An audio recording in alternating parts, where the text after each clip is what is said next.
One of Prime Dome's main exports was dehydrated biomass, which other settlements used as a growth medium for their own agricultural efforts. But Irkalla was only mostly lifeless, and one of the many complications of surviving in the void was the triliths. Triliths were four-legged silicon-based life forms that incorporated hydrocarbons as both blood and lubricant. Their makeup varied based on the minerals they were birthed in and later consumed. But they tended to concentrate hard substances such as boron, tungsten, and crystallized carbon or silica in their claw tip. One of them had ripped through one of the water recovery stations. The insulated steel pipes had been torn open like they were made of tinfoil, and the leachate, still rich in organic compounds, had sprayed and oozed onto the ground until the pumps and valves automatically sealed, at which point the trilith had moved to the next one, damaging 4 pipes in total. Greedy little bastard, wasn't he? The beta stationer said. Janus pointed to his head, then at the beta stationer in agreement. We need to find it before sunrise. I'll go left, you go right. Yep, Janus said, starting a simple hemispherical search pattern. There were several problems with triliths, other than the fact they could breach suits, pipes, and even dome walls to get at what they wanted. The first was that they looked like rocks. Irkalla had a lot of rocks, so telling the living ones from the regular ones was an exercise in frustration. Janus had an idea of how big the thing was from the damage it caused, about the size of a grapefruit. But that was also assuming it hadn't dug down into the dust to digest its meal. The second problem was that triliths attracted more triliths.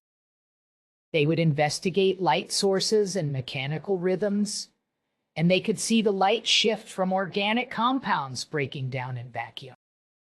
While there was no air for them to call out in, they also used their own ground vibrations to communicate such finds to each other. Callie probably knew more about why they'd share such a precious resource, but the end result was that if they didn't find the vermin now, there would be more of them tomorrow. Janus didn't want to think about the kind of damage they could do if they burrowed into one of the farms or the dome itself. Find anything yet? He asked. No, the beta stationer answered. The sun came up over the horizon. Janus caught a glint out of the corner of his eye and turned. There was a slate-gray rock with more quartz in it than was typical, catching the light. Was it a little more symmetrical than would have been normal? He grabbed a rock hammer from his toolbox, keeping his eye on the suspected critter. Should we head back? The beta stationer asked. I think I've got it, Janus said. The rock popped up on 4 pointed legs and started skittering away. Janus ran after it. It zigged and zagged, making him skid in the ultrafine dust. But with the sun rising, and no insulation to speak of, the silicoid was heating up and slowing down. Janus managed to dive forward and get a gloved hand on the squirming trilith, and he brought the hammer down hard, cracking its stone exterior. The trilith jerked, alarmed ripples of green, blue, and red crossing its body. Sorry, little guy. Janus brought the hammer down again, and this time the head punched into the trilith a full 4 centimeters. The trilith stopped moving. Nice one, the beta stationer said, offering him a hand up. Janus took it and stood, giving the dead trilith a nudge with his boot just to be sure. Janus, is everything all right? Meg said on the comm. Trilith got at the pipes in Unit 56. Janus said, patting the beta stationer on the shoulder before heading back toward his toolbox. I'd get a drone on it to watch in case more of them come. Then put it on the high priority list for late shift. Got it. How bad's the damage? Meg asked. Janus knelt by his toolbox. 4 pipes, damaged. Nothing done to the pumps, but they'll have to be checked and cleared. I'll write it up if you... He was cut off by an emergency klaxon on the common band. Janus lifted his head to look at the dome, its sides partially polarized and reflecting the morning sun, the rotating yellow hazard lights around the sector. 6 airlock were on. He heard screams over the comm, and Janus watched in horror as the outer doors bulged and blew out, sending bodies flying and ripping suits open with shrapnel. Janus triggered a timer, picked up his toolbox, and sprinted toward the dome. A hard suit would seal around the wearer's neck and shoulders in the event of a breach, but that didn't help if the visor was damaged. Most people carried repair kits, but the wearer had an average of 6 seconds of consciousness to make their own repairs. Most of the time, it was the first person to reach them who saved their life.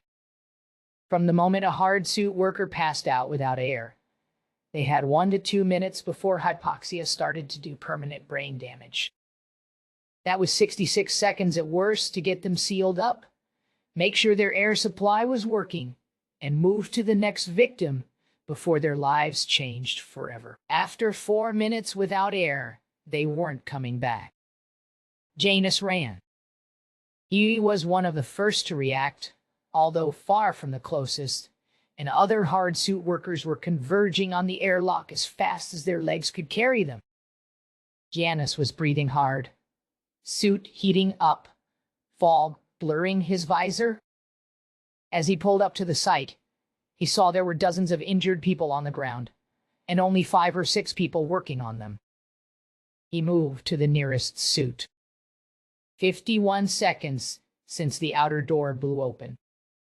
The first person he found was a woman, middle-aged, who must have been standing in front of the doors when they blew, because she had multiple breaches in her suit and an open tear at her neck.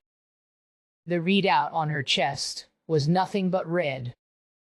Janus shone a light through her visor to be sure. Her eyes were glassy, and the helmet's interior was coated in blood, as was the dust around her. He dragged her to the side so no one else would waste time on her, and broadcast on the common band. Put the dead ones here, and focus on the ones we can save. No one argued. Another of the rescuers dragged a body over while Janus moved to the next person, who needed his help. 1 minute and 15 seconds. This one must have been inside.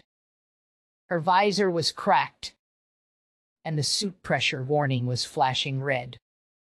Janus pulled out a can of clear, quick-sealing adhesive and sprayed the cracked glass. He rolled the hard suit on its side, checking the air supply, and found a rip in the hose that connected the suit to primary life support, which he fixed with duct tape. He rolled her back over, checked her chest piece, and saw the helmet at least was pressurizing again. He shone his light through the visor, and he froze. The woman inside the suit was Lyra Allencourt. Janus didn't know whether to bless his luck or curse it. Here he was, the life of the only person in the whole world he considered an enemy in his hands. Her death was nothing but a quick tug on that hose and a short drag to the growing dead pile away, and no one would know except Janus. If only that wasn't one person too many. I've got a live one here. Is anyone a medic? Bring them here, yelled a man kneeling by a suit missing a leg. There's too many for me to handle. Where the hell is help? Sector 4. Gates 5 kilometers away. That's 5 minutes each way by buggy. More if they're driving slow to spare their passengers injuries. Janus said, dropping Lear off, unconscious but alive. Some of these won't survive 10 minutes, the medic told Janus, looking up at him, eyes meeting through visors and vacuum. What do we do? Janus looked at the busted airlock. Condensation was still pouring out of it. Overpressure. That's why it burst. It was either a software glitch or a failed sensor. I've got the lead aspirant here, someone shouted. Janus saw 3 people converging on a suit. Medic, survivor, preserve us, the medic swore, leaving his patient to run after Craig Void. Take him Benin. 2 minutes and 25 seconds. Janus didn't care, not about Craig or Lyra, or whether a spaceship from the times before the Exodus came down to pluck the aspirant and other worthies from the dust. He had dozens of people dying meters from health and safety. Meg. What? Ha! I need to get all the live ones into the airlock. What airlock? The mess of twisted metal over there that just killed 10 people? Yes, exactly, Janus said, grabbing his toolbox and heading for the wreckage. I think I can pressurize it long enough to get them inside. Meg swore, but she started ordering her crew to grab the survivors, while Janus ducked through the outer door, careful not to cut his suit on the sharp ruptured access. Air and condensation were still venting into the chamber, coating the left bulkhead with ice crystals. There had been some sort of overpressure event. Shouldn't have happened. Shouldn't have been vacuum sucking possible with the safety vents designed to blow out first. But with the way people kept bypassing the system, no one had noticed that the backup to the backup system had failed. Janus looked around the airlock chamber. Superficial damage. There were traces of black hydraulic fluid around the inner door access panel, but the secondary system would have sealed itself off in case of a rupture. He tried to connect to sector maintenance via comm, but the lines were completely clobbered. Meg, I need you again, he called out just as she came through the outer door dragging a survivor. What now? Your comm priority code, Janus said, dropping his toolbox and ripping the access panel open. You'd better know what you're doing, she grumbled, and flicked him a temporary authorization over the suit-to-suit. Janus used it to bypass the system that screened and triaged maintenance requests. Sector 6, maintenance. Why are you using this code? I need to speak to the head of sector maintenance, Janus said. Take a number. We've got an emergency. Janus looked behind him. There were now dozens of survivors laid out on the floor of the airlock, and more being carried in. Tell him it's Janus Invarian. I'm in the Sector 6 airlock with suit-breached survivors. There's blood everywhere, and I need to speak to him now, Janus said. 3 minutes and 19 seconds since Breach's heads-up display showed. The line went silent, but the dispatcher didn't break the connection.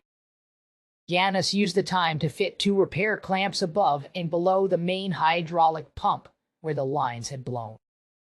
He didn't have high hopes the primary system would work, but with the reinforcement, maybe it wouldn't compromise the secondary system. Meg bumped his shoulder. We've got everyone inside. Janus frowned. That's everyone who made it?